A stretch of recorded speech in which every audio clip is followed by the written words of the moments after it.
इस वक्त मेरे साथ मौजूद है DST secretary Abhay Karandikar sir, जो बात करेंगे किस तरीके से भारत में बदलाव हुआ है पिछले 11 साल में।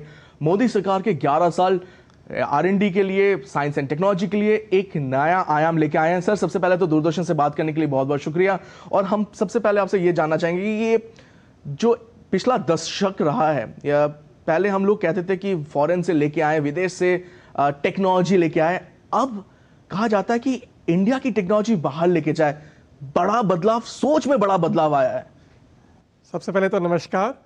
और आपने जैसा कि कहा कि पिछले 11 वर्षों में जो सबसे बड़ा इनोवेशन इकोसिस्टम में बदलाव आया है, हमारे इनोवेटर्स में, एंटरप्रेन्योर्स में, रिसर्चर्स में, यह एक इच्छा शक्ति जागी है, यह एक कॉन्फिडेंस जागा है कि आज हम अपने देश में स्व तकनीक विकसित कर सकते हैं जो न सिर्फ हमारी देश की समस्याओं को और देश की प्रॉब्लम्स को सॉल्व कर सकते हैं, बल्कि ग्लोबल चैलेंजेस को भी एड्रेस कर सकते हैं और ग्लोबली कॉम्पिटिटिव टेक्नोलॉजी भी डेवलप कर सकते हैं।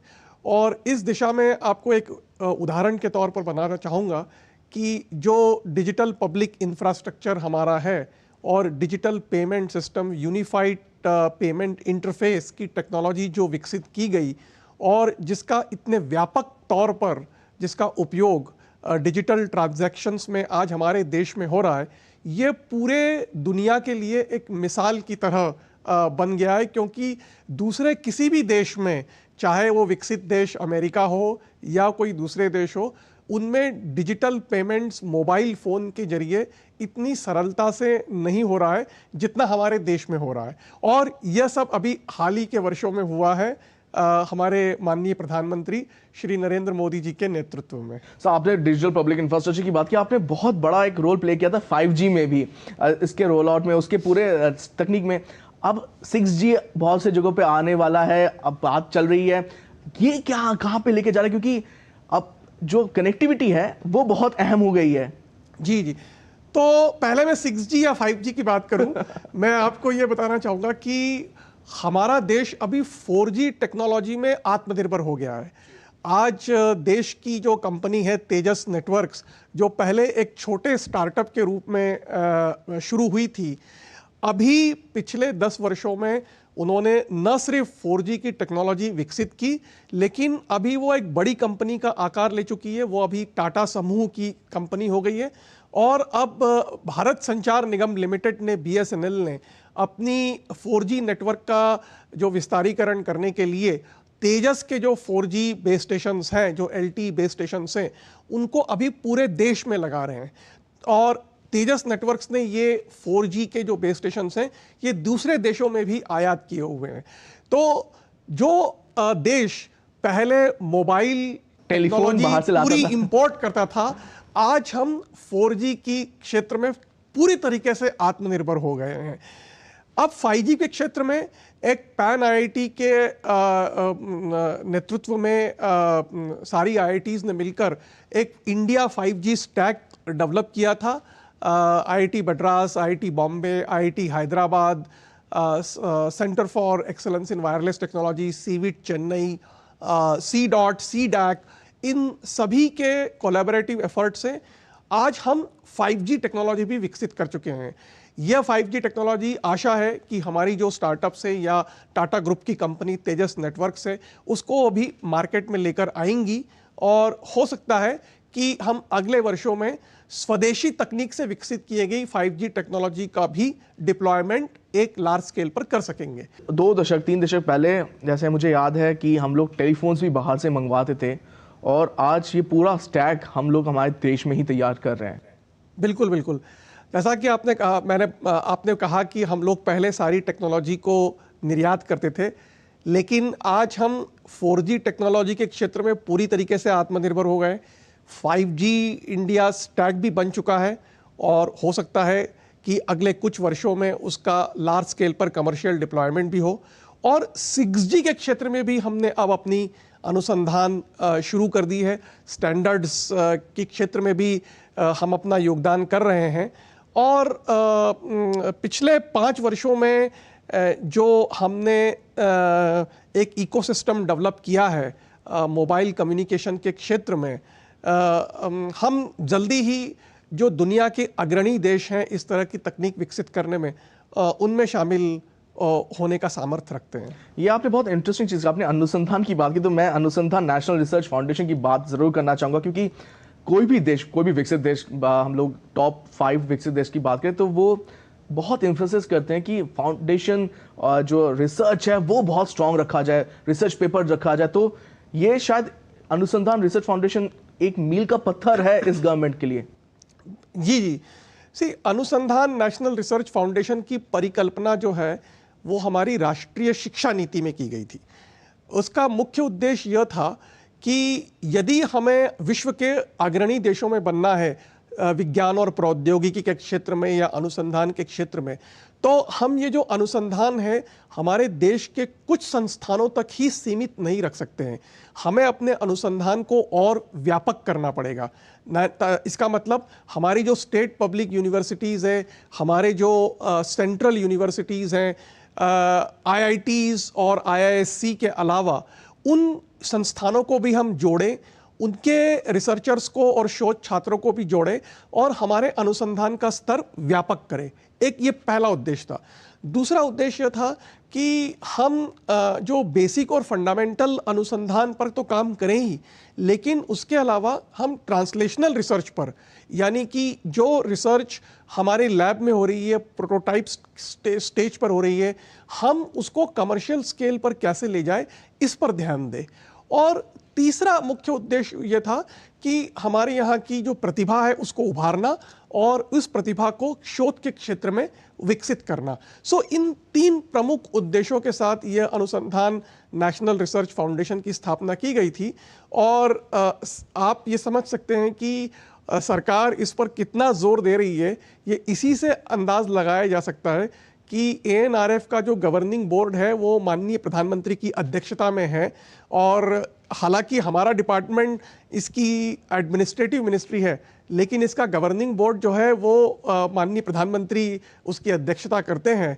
और उसी से यह पता पड़ता है कि प्रधानमंत्री जी इस अनुसंधान नेशनल रिसर्च फाउंडेशन को कितनी अहमियत और महत्ता दे रहे हैं हमारे अनुसंधान इकोसिस्टम को डेवलप करने के लिए। एक चीज़ हमेशा जानना है कि हम लोग जब कवर करते थे साइंस एंड टेक्नोलॉजी, तो हमने एक चीज़ नोट किया कि साइलोज में लोग काम करते हैं, साइंटिस्ट लोग या फिर जो इंस्टीट्यूट्स होते हैं, बहुत बार देखा गया कि सेम काम रिपीटेशन पे भी चल रहा है। तो ये कैसे अब इसको चेंज किया गया कि अगर कोई इंस्टीट्यूट एक काम कर रहा है तो दूसरा इंस्टीट्यूट उसका अलग तरीके का काम करे और सब मिलके काम करे, ये कैसे इस बार किया गया है? बिल्कुल बिल्कुल, आपने सही कहा कि हमारे देश में सभी संस्थानों में प्रतिभाएं हैं, लेकिन सब डिफरेंट साइलोज में काम कर रहे हैं। इन प्रतिभाओं को आपस में मिलाकर एक राष्ट्रीय लक्ष्य की तरफ और एक प्रौद्योगिकी लक्ष्य की तरफ काम करने के लिए एक अनूठा उदाहरण हमने नेशनल क्वांटम मिशन में देखा। नेशनल क्वांटम मिशन जो हमारा देश का एक और अग्रणी मिशन है, जिसका उद्देश्य यह है कि हम देश के जो विदेश के जो क्वांटम टेक्नोलॉजीज डेवलप करने वाले राष्ट्र हैं उनमें अग्रणी हो सके। अब ये नेशनल क्वांटम मिशन हम 4 विषयों पर काम कर रहे हैं: quantum computing, quantum communication, quantum sensing और क्वांटम मटेरियल्स। तो हमने क्या किया हुआ है, जैसे मान लीजिए क्वांटम कंप्यूटिंग, तो उसमें हमने Indian institute of science Bangalore में एक हब स्थापित किया है।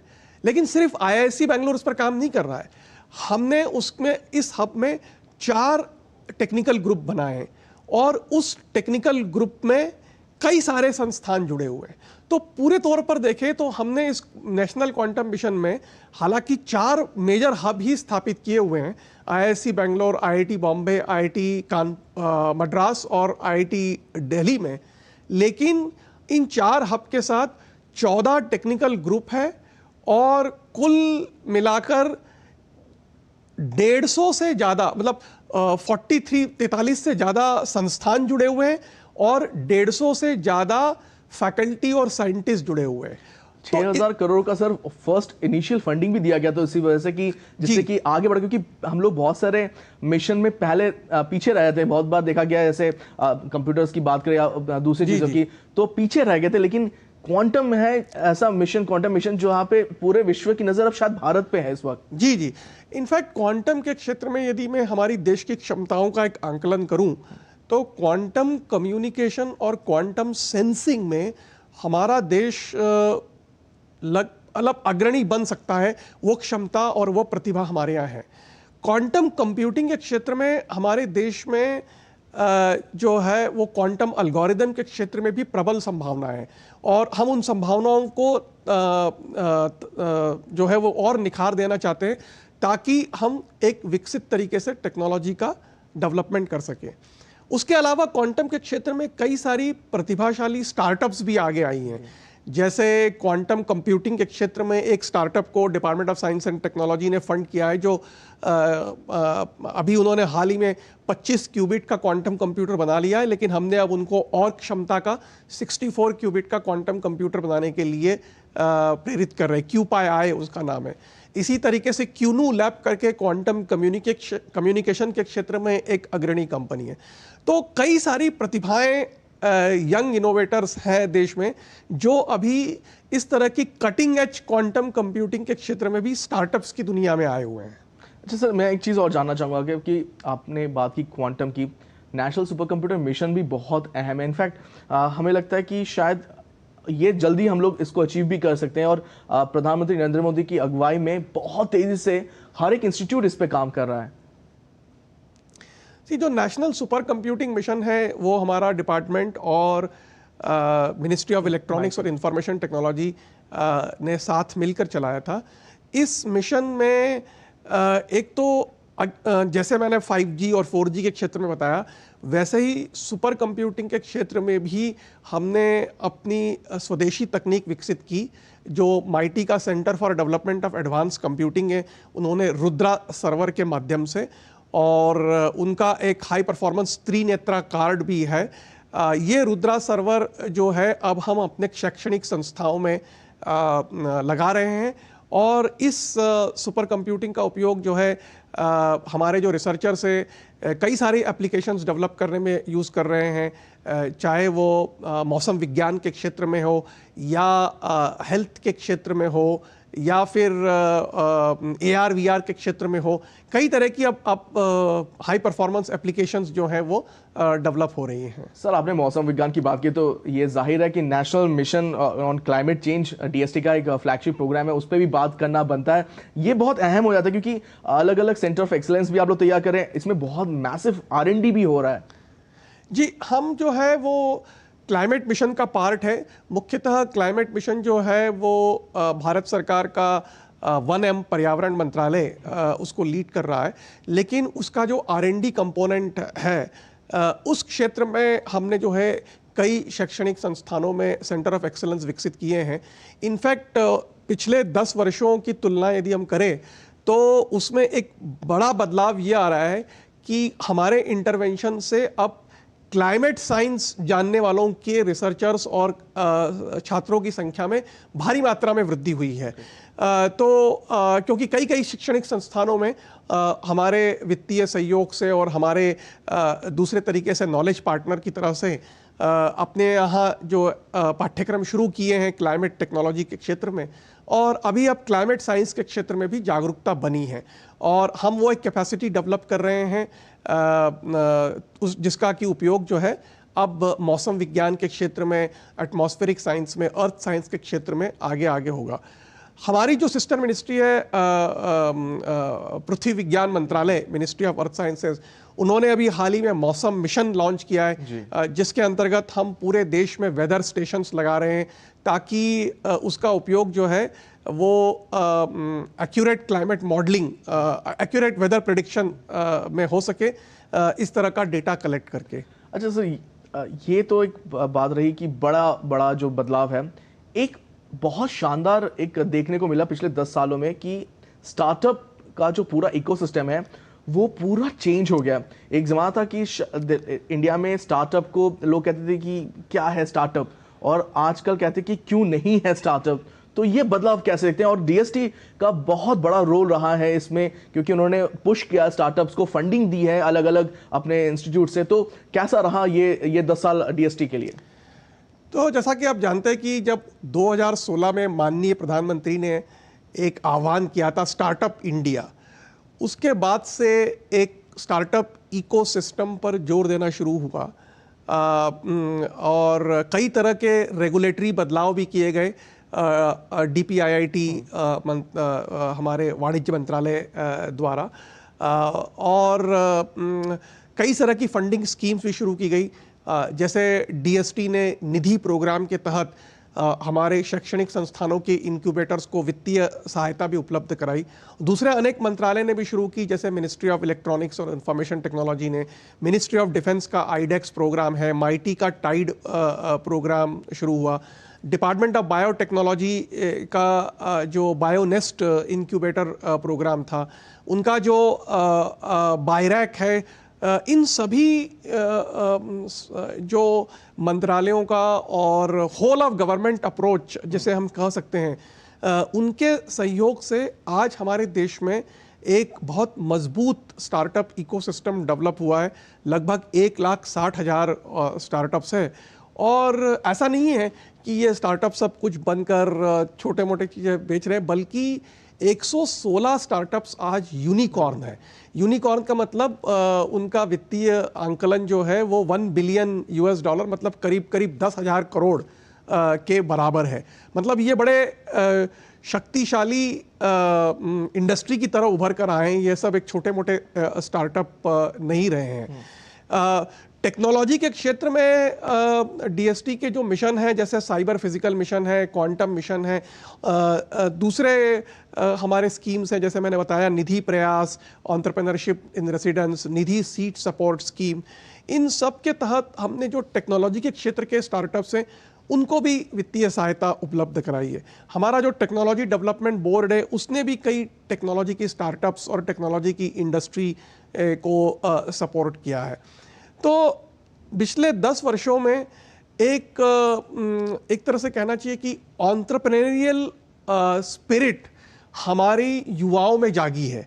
हमारे युवाओं को अब यह लगने लगा है कि वो सिर्फ अब क्या कहते हैं, नौकरी पेशा ढूंढने में, शिक्षण अर्जित करने के बाद नौकरी पेशा ढूंढने में नहीं लग जाते हैं, बल्कि हर युवा यह सोच रहा है कि किस तरीके से नया करे, क्या इनोवेट करे, किस तरह का अपना खुद का एंटरप्राइज बनाए और किस तरह से एक तरह से जॉब सीकर बनने की बजाय, नौकरी मांगने की बजाय नौकरी देने वाला वो बने।